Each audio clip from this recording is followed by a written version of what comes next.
Hello दोस्तों, Rohit horror story में आपका स्वागत है। और मैं रोहित फिर से हाजिर हूँ एक सच्ची डरावनी कहानी के साथ। तो चलिए चलते हैं आज की कहानी की ओर।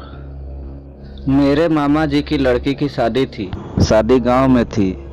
एक दिन पहले गाना बजाने का माहौल चल रहा था।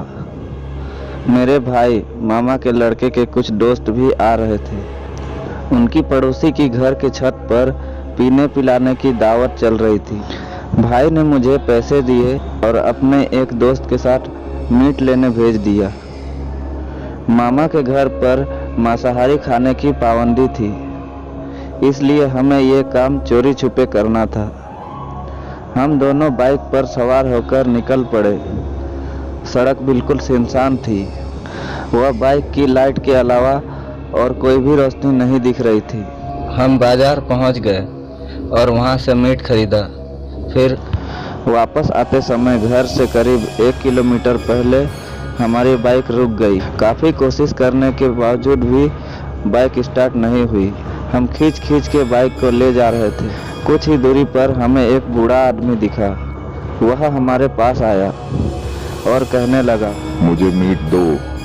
हमें पहले से ही गुस्सा आ रहा था। उसकी बात सुनकर और गुस्सा आने लगा। भाई के दोस्त ने चिढ़कर कहा, तेरे बाप ने कभी मीट खाया है क्या? मीट चाहिए, चल भाग यहाँ से। आदमी ने फिर से मीट मांगा, मगर हमने उसे धमका कर वहाँ से भगा दिया। घर पहुंचकर मैंने भाई को मीट पकड़ा दिया और नाच गाने वाले कमरे में चला गया। वहाँ जाकर देखा तो नाच गाना बंद हो गया था और सब लोग दीदी दुल्हन को घेर कर खड़े थे। दीदी अजीब सी हरकतें कर रही थी। कह रही थी, मुझे मीट चाहिए, मुझे मीट खाना है। दीदी ने जिंदगी में कभी भी मीट नहीं खाया था। सबको समझ आ रहा था कि ये भूत प्रेत का चक्कर है। मामा ने दीदी को जोर के 2 थप्पड़ मारे। दीदी ठीक हो गई, मगर मामी अजीब सी हरकतें करने लगी। यह सिलसिला चलता रहा। भूत एक को छोड़ता तो दूसरे को लग जाता।